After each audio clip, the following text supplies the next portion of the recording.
guys, Craig Whisperinstoryteller here, and the hour is late, and I'm just sitting, having a drink before I turn in.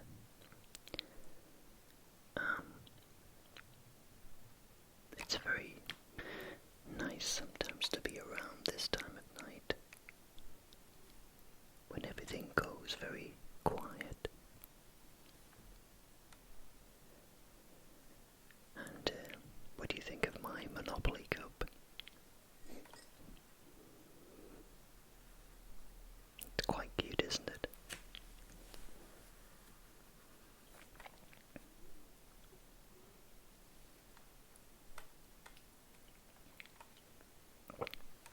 I hope you don't mind the sound of me drinking. That's very nice. Okay. What I thought I'd do for this whisper, this is a very, very soft whisper, and I'm going to do it ear to ear. So it's probably best if you had headphones on for this one. I don't normally speak this quiet.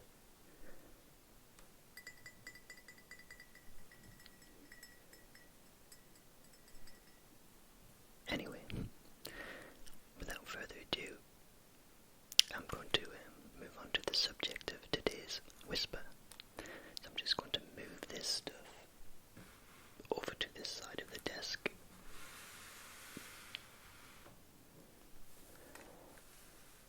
That's it. And just add a little prop so we can see, just with the camera angle being the way it is. Now, to my subscribers, a lot of people will remember that I did a whisper many years ago, in which I talked about the 1001 movies you must see before you die. It was way back when I only had 15 minutes of upload time on my channel, and things have moved on slightly since then, and these days I've got a lot longer obviously, but I never actually went back and finished this one. So I was thinking, why don't we just have a very loose ramble, look through this and discuss the movies that have been selected. How does that sound? Now, anybody who's familiar with this book, especially in the United Kingdom, will know that it kind of comes out every year. So it says on here it's an updated edition, but obviously you can't keep buying the same book every year just because it's got a new year's worth of movies in it. So, selected because they have received historical, popular and critical acclaim. These are the films that nobody should miss, from 12 Angry Men to Zed, and from A Trip to the Moon to Volver, with informative, engaging reviews written by an international team of critics. 1001 Movies You Must See Before You Die is the essential reference guide for all film lovers. Okay, what I will do is start from the back and work forwards and see how far I get, because it is a very big book too. I'm not going to talk about every movie, and of course every opinion I have is completely mine, so I do apologise, but if I don't like a film, I'll just maybe say why I don't like it, or if I do like it, I'll say why I like it. I will list every film, but only comment really on the ones that I'm familiar with. So Volver is from 2006, and we can see that Volver, this book is very out of date. So we're on 2014 2014 now, so think of all the films that came and gone since this book, this edition. But I haven't seen Volver to comment. The Departed, I haven't seen that either. Now, for some reason, I don't know why I'm just not interested in the film. I would watch it if it was on TV, but I never made a point of going to see it at the cinema. Apocalypto I have seen. It was very good. I didn't see it at the cinema. Some friends and some friends have a film club. It sounds a little geeky, I know, but we go to each other's houses every now and again. It's not exactly organised, it's just whenever we're free. And we show a film that only 50% of the others have seen, so there's 4 of us all together. So if 2 have seen it, it would count. If more have seen it, it wouldn't count. But one of them showed Apocalypto, and I hadn't seen it, and I thought it was just beautiful, beautiful cinematography. You sympathise completely with the hero of the film, and yeah, it was fantastic, and I really felt this guy's plight. For those who haven't seen it, it's a very rich visual film, and I would really recommend that you watch it. It is on for 139 minutes, so make sure you've got plenty of time on your hands. The Queen was okay for me. Nothing outstanding. I just think it's because it was about a figurehead of our country. But it didn't blow me away at all, to be honest. But it was a good performance by Helen Mirren, who played Queen Elizabeth herself. Babel, haven't seen it, unfortunately. Borat, I thought it was very cringe-worthy, not in a bad way, but I just found there was a lot of subjects explored in that film. It was a very strange film, which examined a lot of problems in a comedic way, and a very fly-in-the-wall documentary style as well. The Last King of Scotland. Now, I haven't seen that either, but it certainly looks good. I love Forrest Whitaker. Pan's Labyrinth. Visually stunning, absolutely stunning beyond belief. Fantastic production design, and a very interesting story in general. For those that are not familiar, it's all about a young girl who goes to live with her stepfather in Spain it's the 1940s, and she discovers this fantastic world of creatures. It's just so great, honestly. Children of Men, embarrassingly so, I haven't seen it. United 93. I think I may have seen it. There's quite a few films about 9/11 now, and to me they all seem to blend into one. So I'm not sure if I have seen that one or not.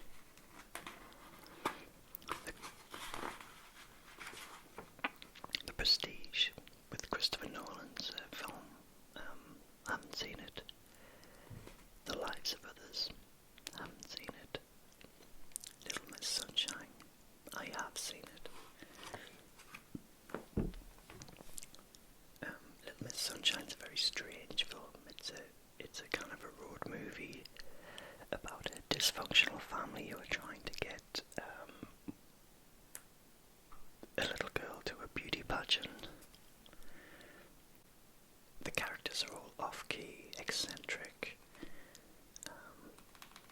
But yeah, it's a great film. Apparently the script took 100 drafts before it was filmed. A little bit of trivia for you. The Constant Gardener. Haven't seen it.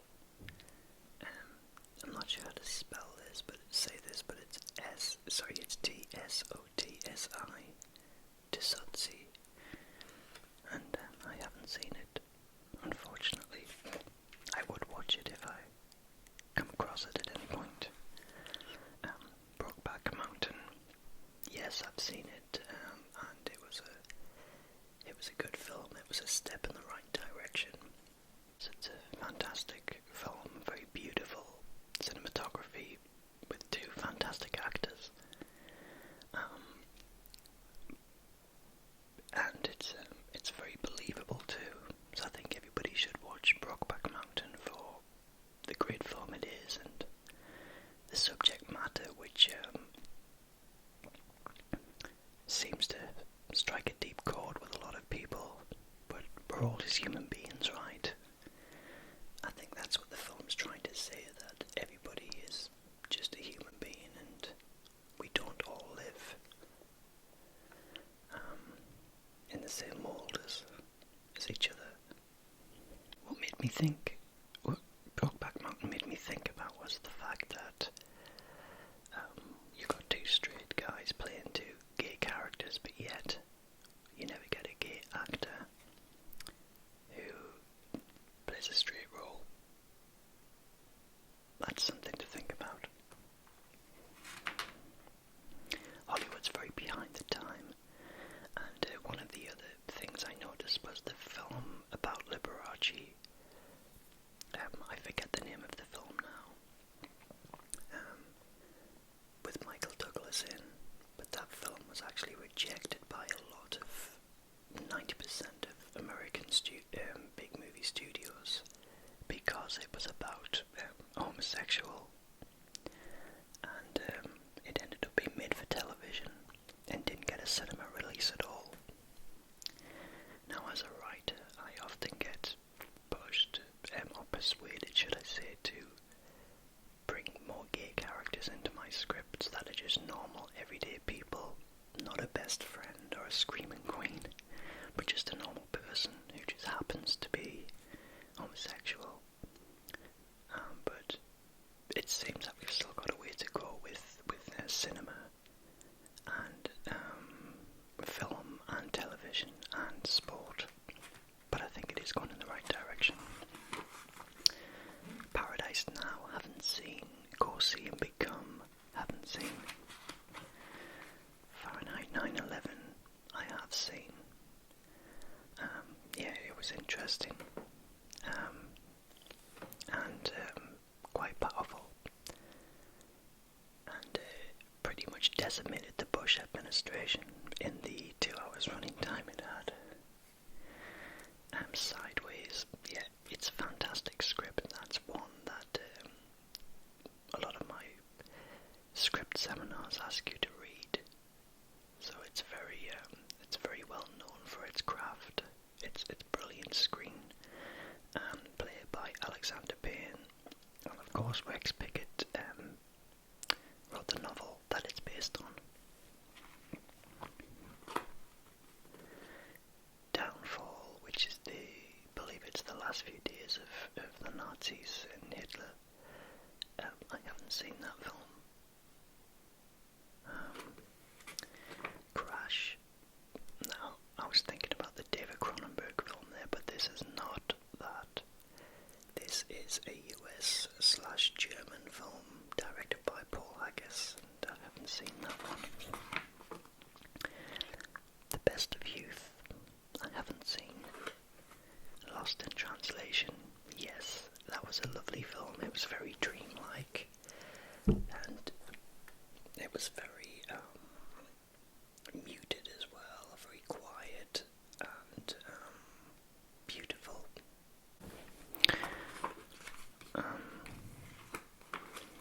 And Lord of the Rings.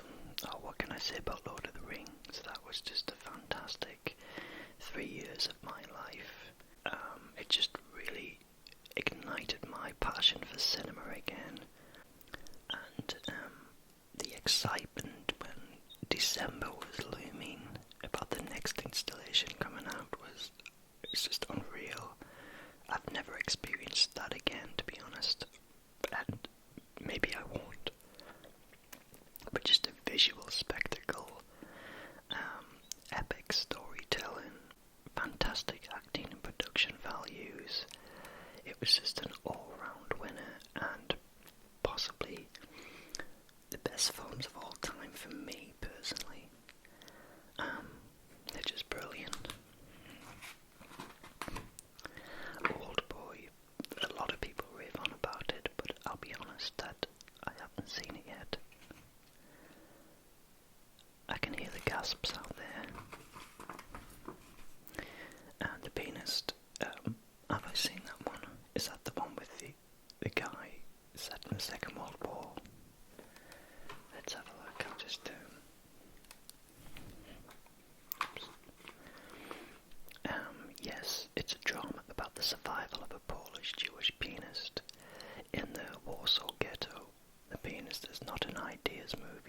has no particular angle on the Holocaust, or is it noticeably a Polanski film?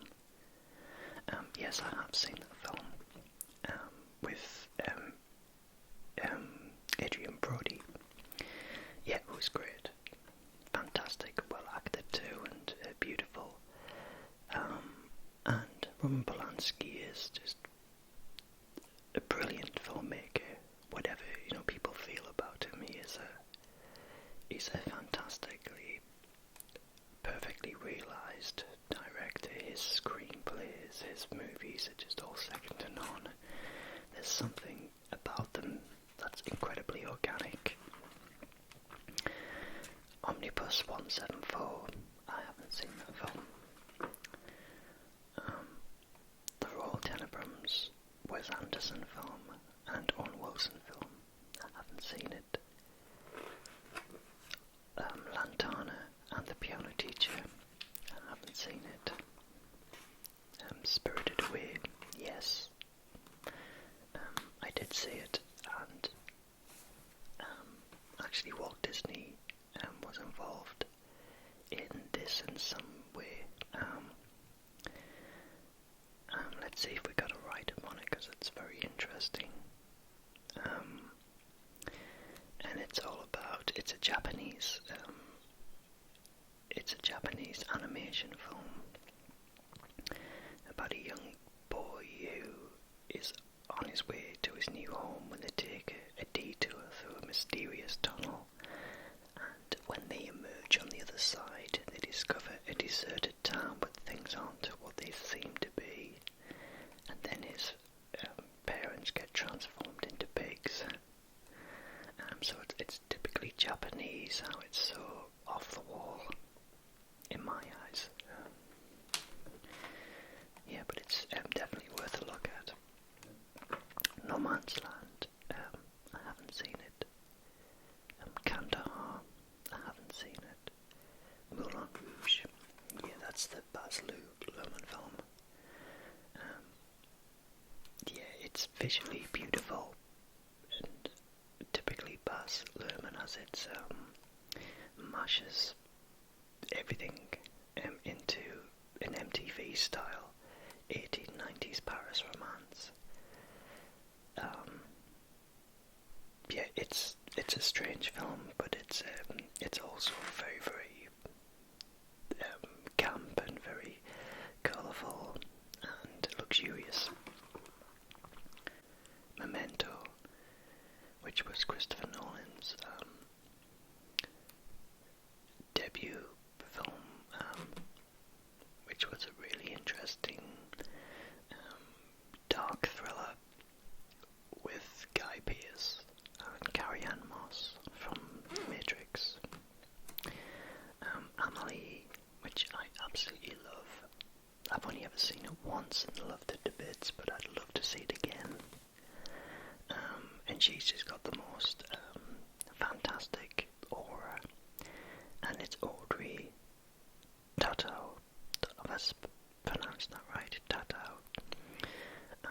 And really recommend you to see that film. It's a kind of bittersweet comedy. She's played with an innocent, imp-like precision. It radiates good nature, but also displays a mischievous streak that goes with a sly smile.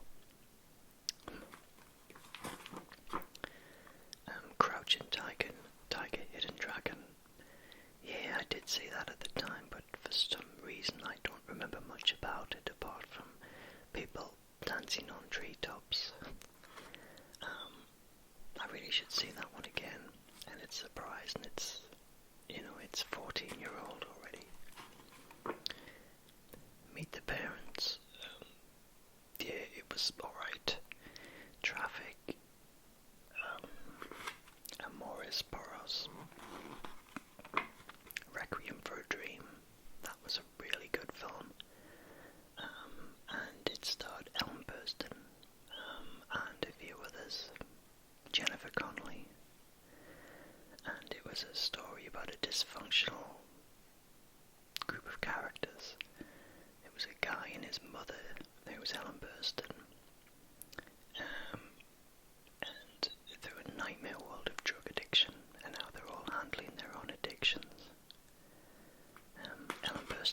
Oscar, and she, of course, was famously the mom in The Exorcist, Linda Blair's mom. That's probably the role that she's most remembered for. Gladiator, yeah, it was great old-fashioned storytelling. And Oliver Reed, who died during the filming, and his remaining scenes were generated using the stand-in and computer-enhanced film work. But yeah, it was the first true Roman epic for over 3 decades because they fell out of vogue in the last few decades. But yeah, it was a welcome return and just a good old-fashioned epic. The Sixth Sense. That was a big film in its day. It was M. Night Shyamalan's first film, and it had that great twist at the end. You would never have saw that coming, would you? And I hope I'm not spoiling it for anybody. I don't think I am, to be honest. But the guy who was in it, the young guy, Haley Joel Osment, whatever happened to him? He was so good in that film. I wonder what happens to these child actors. Maybe he's give up acting now. But he really was a special gifted child. 1999 was a good year for movies. The Matrix, one of my all-time favourites, and one that I got a lot of tingles from. There was something about the technical world. It was a very technical world, and I just can't describe it. There's a lot of silences in the Matrix that really, really give me tingles in the cinema. Especially the scene where he went to Zion and he was having a chat with one of the guys who lived in Zion. I'd have to revisit it to give you some specifics. American Beauty. Yeah, that was also another great film about a guy going through midlife crisis, which was Kevin Spacey. It was a brilliant film, and the director, Sam Mendes, made it beautiful, brooding, wistful, and it shows that life can just throw a curveball.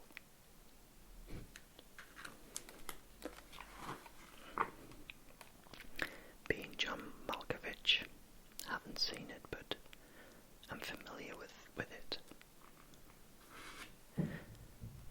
Fight Club.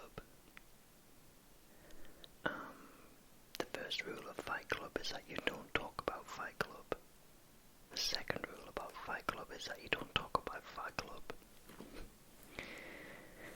Yeah, Edward Norton, who can forget that great role that he played, the mild-mannered narrator who's tortured by his empty office life. Yeah, Fight Club has got astonishing camera and special effects work. It moves at a rocket-like pace and is exciting, inspiring, and very, very strange as well.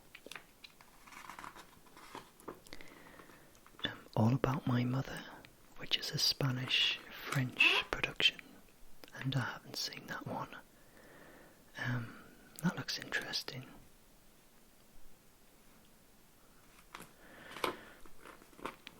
Rosetta, Three Kings, and the Blair Witch Project. Oh, I've got fond memories of the Blair Witch Project. That film came out when I was in the United States, and I was on a road trip, and I was in Big Sur in California, and no, I'm lying, actually, I wasn't in Big Sur, I was in Palm Springs, and I went to see the movie, didn't even know what it was about. We just went to the cinema just for something to do. It was very quiet night, and we just decided to go to the cinema, and the Blair Witch Project had more or less just opened up then. So we went to see it, and we were terrified. We were absolutely terrified. And I think it was because we didn't know what to expect, and I kind of believed what I was watching to a certain degree. And it kind of stayed with me when I'd stopped, when the movie was over. It stayed with me. And I think the fact that it was so... It was never a big movie, you see. I think it got catapulted to being this massive event, but it wasn't. It was a very small film. Very affecting as well. So I didn't think it quite lived up to its hype that it got later. But it was such a groundbreaking film when I first saw it. I wonder what it's like now, all these years later. I wonder if it's as interesting and as effective. Magnolia, Taboo, Pure Travail, a French film. Ring, Sombre. There's Something About Mary, which was a really popular film at the time. It's hard to believe it was made in 1998. But that was good fun. I saw that quite a few times actually back in the day. The Thin Red Line. I don't think I saw that one for some reason. Happiness, which is a US film by Todd Solondz.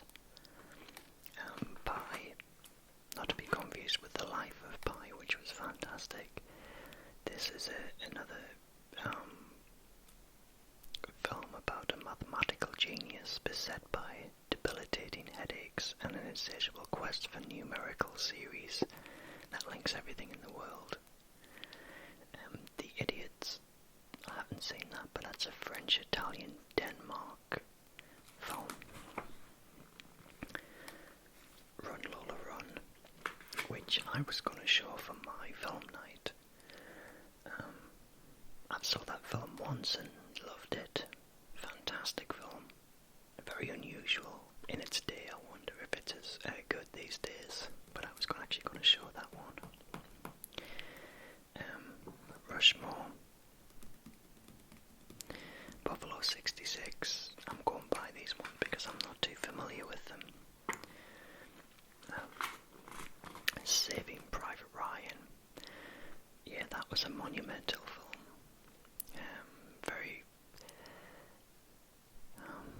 Very affecting film. It was visceral, violent, intense. And this was real horror as well. It was obviously when the Americans landed on the beaches of Normandy. It was a very anti-war message as well. And I recommend everybody to see that film. It's fantastic. The Big Lebowski, Titanic.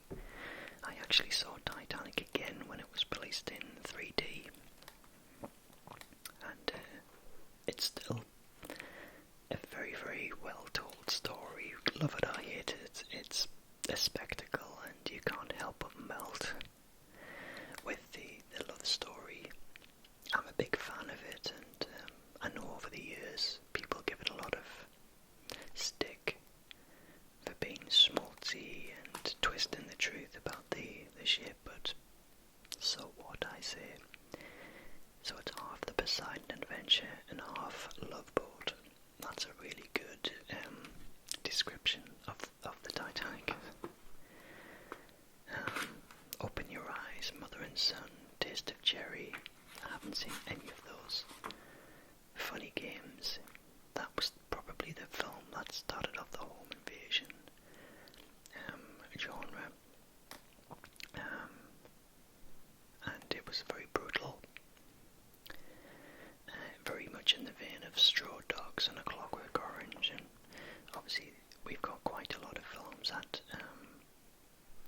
explores that genre more now, like Your Next, which came out last year.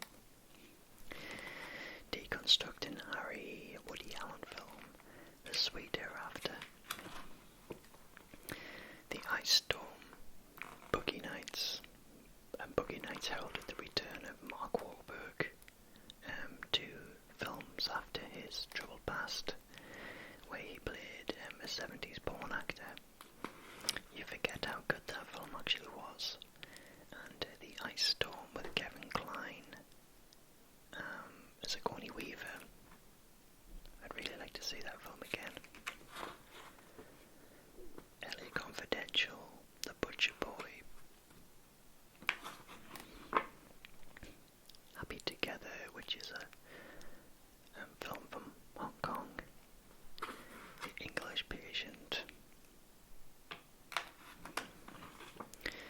Scream. Scream was just a breath of fresh air, wasn't it? That was good fun. It took all of the horror movies of the 70s and 80s and twisted them around and attacked and turned it on its head. It was a hilarious script.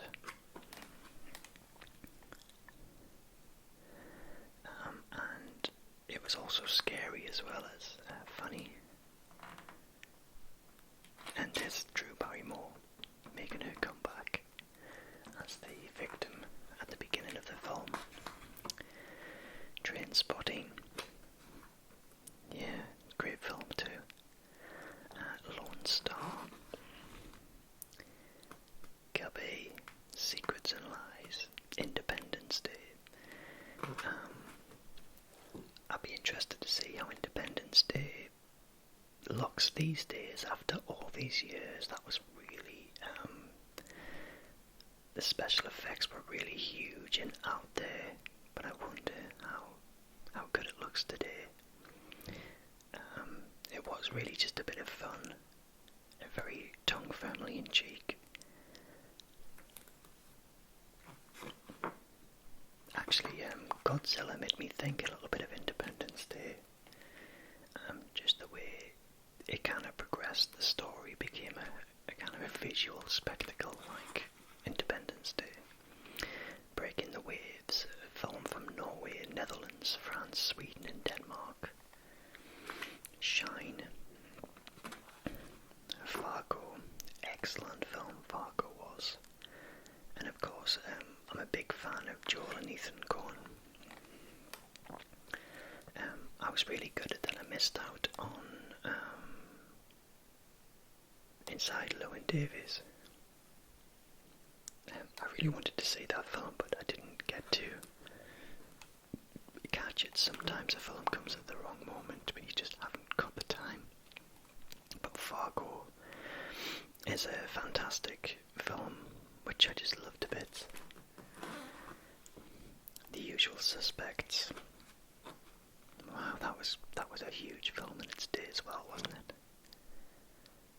Yeah, what a cast. Gabriel Byrne, Kevin Spacey, Stephen Baldwin. Just absolutely brilliant.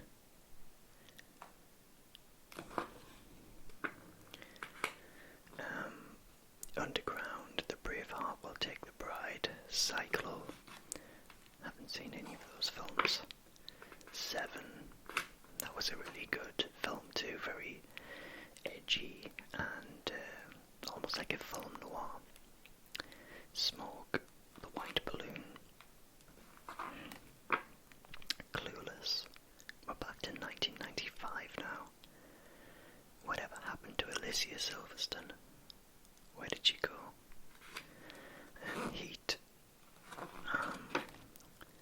Toy Story. Wow, Toy Story is just an absolute classic, and I watched that again recently and was blown away about it all over again. Casino. Braveheart. Yeah, it's historically inaccurate, but it is a fantastic story. I love it to bits. I love Mel Gibson in the film as well. The battle scenes are thrilling and it's a good old-fashioned swashbuckler.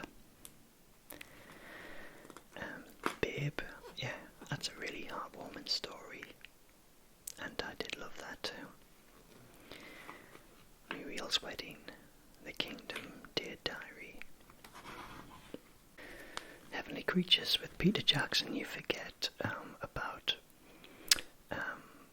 that particular one, and that was such a good story. I really need to watch that film again too.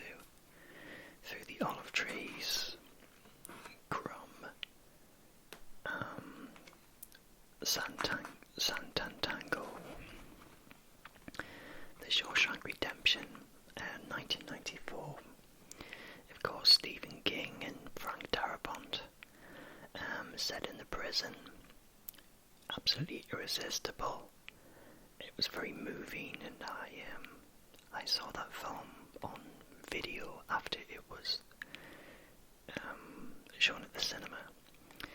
And let's admit that the title itself doesn't actually blow you away, but it was such a piece of work. It was fantastic, and probably one of my top 10 films of all time. Pulp Fiction. Yeah, I haven't seen that in years. But it was such a groundbreaking film in its day. Natural Born Killers, The Last Seduction, The Lion King. That was just blew me away too. Magical film that was. For Weddings and a Funeral, Clerks, Forrest Gump. Wow, that was 1994 when that came out. I saw that about 5 times at the cinema, but I haven't seen it since for some reason. I wonder what that's like now. Priscilla, Queen of the Desert, which is now a huge West End show. And one of the first films to celebrate the fabulous nature of the drag queen, which was very shocking at its day. Not so much now, of course. Schindler's List. I've only ever saw that film once. It's not the kind of film you'd like to watch again, but maybe something everybody should see. The Wedding Banquet, a movie from Taiwan. The Blue Kite, a film from China and Hong Kong. Really sad to say I haven't seen any of those, and it seems that a lot of my movies are all westernized movies. I don't mean that to happen, but I guess it's what I've been more exposed to. The Piano, which is Holly Hunter and Sam Neill. Jurassic Park, 1993. Yeah, you forget how old that film is as well. Did any of you guys see the 3D version? And how did it stand up? I'd be interested to know. Philadelphia with Tom Hanks. Shortcuts with Robert Altman's film Shortcuts. 32 short films about Glenn Gould. Haven't seen it. Groundhog Day. Good fun. Good fun. It says here it's possibly one of the best comedies of the 1990s. Do you agree with that? I think it's up there. The Crying Game, which is a Neil Jordan film. Man Bites Dog, a film from Belgium. The Actress from Hong Kong. Unforgiven, Clint Eastwood from 1992. That was the one with Gene Hackman and Morgan Freeman, and Clint Eastwood, of course. Glengarry Glen Ross. I remember the film. Don't remember much about it. Romper Stomper from Australia. Reservoir Dogs, which was Tarantino's first feature-length film, I believe. The Player. Strictly Ballroom, which was Baz Luhrmann, his first huge film. Double Life of Veronique. Hearts of Darkness, a filmmaker's apocalypse, which was the making of Apocalypse Now. Yeah, I'm not a huge fan of Apocalypse apocalypse now. I find it's a little pretentious for my liking. However, I'm familiar that a lot of people think it's one of the best films ever, of course. Tongues Unite, Untied, Slacker, JFK, which was Kevin Costner, Kevin Bacon, Tommy Lee Jones, and of course directed by Oliver Stone. Silence of the Lambs from 1991 with Jodie Foster and Anthony Hopkins. It's the movie that legends are made of. An amazing film, and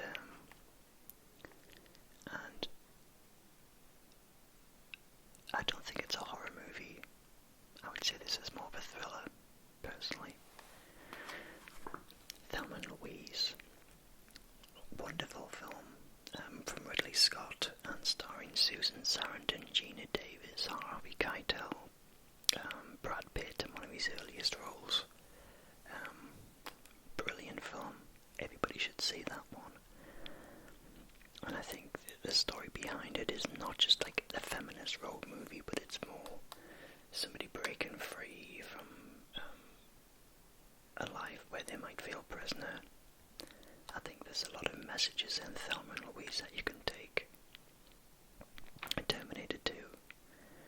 A massive film in its day, and I actually loved it, but for some reason I now prefer the original Terminator again.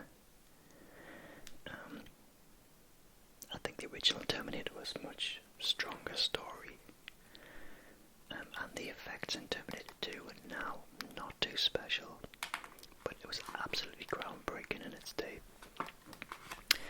My Own Private Idaho, I haven't seen that, but it's one of those cool sort of iconic movies that everybody should see, but for some reason I haven't. Naked Lunch, The Beautiful Troublemaker, The Rapture, all going back to the very early 90s now. Delicatessen, Res the Red Lantern, Boys in the Hood, which looks very 80s when you see that still. Obviously a product of its time. Edward Scissorhands. Yeah, you forget how fun that film is. Pretty Woman. Yeah, Pretty Woman's a heartwarming story. Yeah, it was a good film. Dances with Wolves. I was a huge fan of that film in its day. I haven't seen it in such a long time. Goodfellas, Jacob's Ladder, The King of New York. What do you think of those movies? City of Sadness, a film from Taiwan. Reversal of Fortune, No Fear, No Die. Sex, Lies and Videotape, The Unbelievable Truth, Say Anything. Not seen any of those. We're now back in the 1980s, guys. Glory, Roger and Me. Do the Right Thing. And look at these stills, all look very 80s fashions as well. My Left Foot, The Killer, which was a John Woo film. Drugstore Cowboy, Crimes and Misdemeanors, which was Woody Allen. He was still quite a regular filmmaker at that time, Woody Allen. When Harry Met Sally, wow, 1989. And there's the scene, that famous scene there. I'll have what she's having. Batman. You forget how huge Batman was when that first came out. Tim Burton's version with Michael Keaton and Jack Nicholson, Kim Basinger. Whatever happened to Kim Basinger? But it was such a spectacle. But obviously, it's been rebooted that many times now as well. You kind of forget. It kind of underplays these versions actually when they keep bringing new versions television sound. Rain Man. You forget how young they look there as well. It's Dustin Hoffman and Tom Cruise, and they look very, very young. Who Framed Roger Rabbit? Yeah, with the late Bob Hoskins. He was a marvellous actor. A grumpy cop who didn't like tunes. That film visually doesn't look as good now because of animation moving on, but it's still got a great charm about it. Die Hard. A favourite Christmas movie of mine, actually. That's funny, isn't it? But Die Hard is an absolute classic and just an altogether brilliantly conceived movie. Very high concept. Dangerous Liaisons. A Fish Called Wanda, Big, Naked Gun. So you forget about all these movies. Comedies were huge in the 1980s. Cinema Paradiso, Akira, Bull Durham, The Thin Blue Line,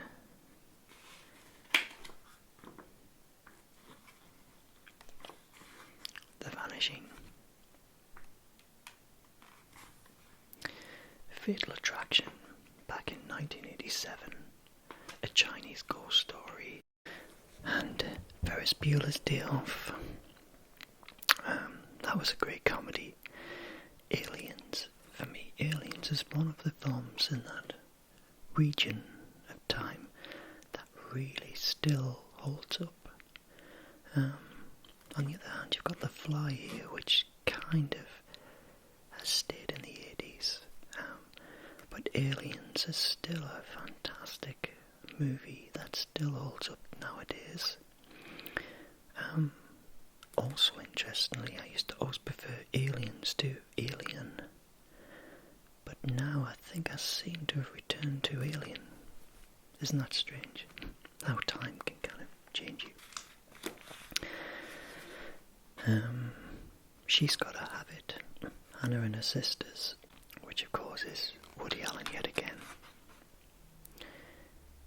Blue Velvet, Stand By Me, Rob Reiner's film, coming of age drama about the three boys and the body, adapted by the Stephen King story. Manhunter, which was the prelude to Hannibal Lecter's Silence of the Lambs. The Colour Purple, sure.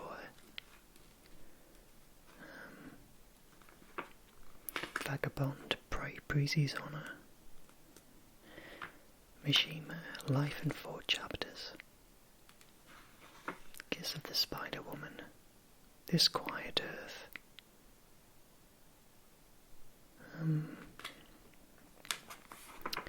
Brazil. Haven't seen that one. The Purple Rose of Cairo. Another Woody Allen film. Back to the Future. Yeah, that's still a great film. I was really sad in Florida's Universal Studios. They've actually took out the Back to the Future ride now. Maybe because it's so old now, and in this day and age we need technology to be pushing these things forward, but it still is a great film itself. Out of Africa, the official story. Come and see. Ran, which was a Japanese-French production. The Breakfast Club. Yeah, that's a great film. Definitely of its time as well. The Natural. The Killing Fields. The Passage to India, which was David Lean's first film in such a long time. His last film as well.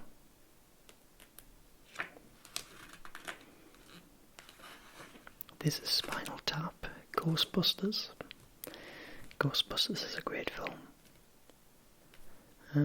Beverly Hills Cop, Ghostbusters. posters is my favourite probably on this page. A Nightmare on Elm Street. Wow, from 1984. That was a memorable film, and it was remade recently, wasn't it?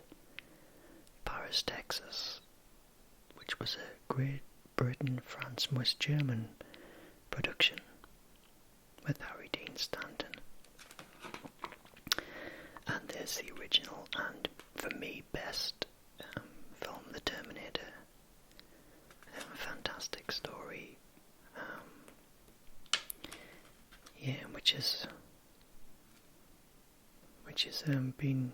It's got now numerous sequels, and they still keep coming fast and thick. But for me, the original remains the best. And it was a sleeper phenomenon. And I'll be back. That was probably the most quoted line in all time. Scarface from 1983. Amadeus. Once Upon a Time in America, which was Sergio Leone. Koyan's, I can't say that word. Koyansikuatsi. Never heard of that film, but it was a US film. An avant-garde feature with no story. The Right Stuff, The King of Comedy. The Fourth Man, Terms of Endearment. U2. Money, The Last Battle, and Sunless, all French films there. The Big Chill, The Return of the Jedi, which was the last of the original trilogy of the Star Wars films. Not my personal favourite of the original three, but still a great film. Videodrome, which was David Cronenberg's film. A Christmas Story. Now, I actually bought the DVD of A Christmas Story a few years back, and it's still in the cellophane.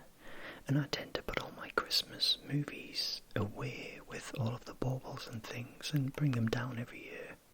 But I should make a point of watching that this year. Fanny and Alexander. El Norte. Again, foreign language films. Night of the Shooting Stars, A Question of Silence from Netherlands and Italy. Gandhi from Richard Attenborough. Haven't seen that film. Well, it's something I really should see as well. Fitzcarraldo, West German Peru production with Klaus Kinski. Diner with Steve Guttenberg, Daniel Stern, Mickey Rourke, Kevin Bacon. So there's quite a cast there as well. Tootsie. That is such a good film. Brilliant film. About a guy who loses his job and then auditions as a female for a soap opera, gets the job, so he gets stuck in this nightmare where he's impersonating this woman and the complications that follow as well.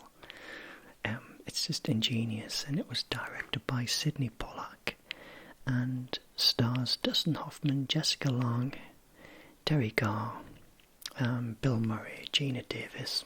You see Tootsie, it's brilliant, and it's just a marvellous script as well. The Evil Dead, the original and best Evil Dead, a savage film in its day, but it is very, very funny when you watch it these days. It's very rootsy and very guerrilla filmmaking, but it's nothing but comedy. But it was very, very scary in its day. I did get to see it in its original release, DVD and video release, when I shouldn't have seen it when I was a child. But yeah, it's a very fun film to watch. Very gory. Blade Runner. I get tingles from Blade Runner. It's something about science fiction films and all this technology, and there's something almost soulless about it, but it gives me tingles. Especially the scene with Sean Young, who plays the robot girl, Rachel. The scenes with her give me so much tingles, it's unreal. Check it out, see what you think.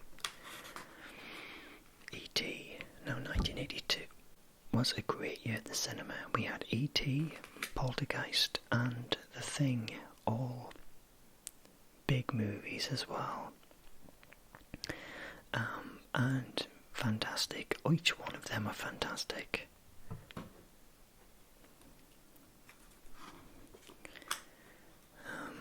Man of Iron, Too Early Too Late, and Fast Times at Ridgemont High. Haven't seen any of those movies. Reds, not seen that.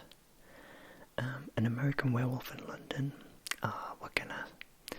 I've got a lot of happy memories of that film. It's a witty horror comedy written by John Landis, which sends up the Wolfman, and it's just tremendous. Just love the scenes. Jenny Agutter, David Norton, whatever happened to him? Yeah, he just disappeared completely off the scene. And a lot of British comedians in there. The late Rick Mail appears in the bar at the beginning, The Slaughtered Lamb. But a very, very classic film. Body Heat, Chariots of Fire, Gallipoli. My favourite film of all time, Raiders of the Lost Ark. Recommend it. If you haven't seen it, it's just the perfect Saturday afternoon swashbuckler film. It's just amazing performances and set designs and action, all pre-CGI of course as well. But I can't big it up enough. It's just the perfect movie.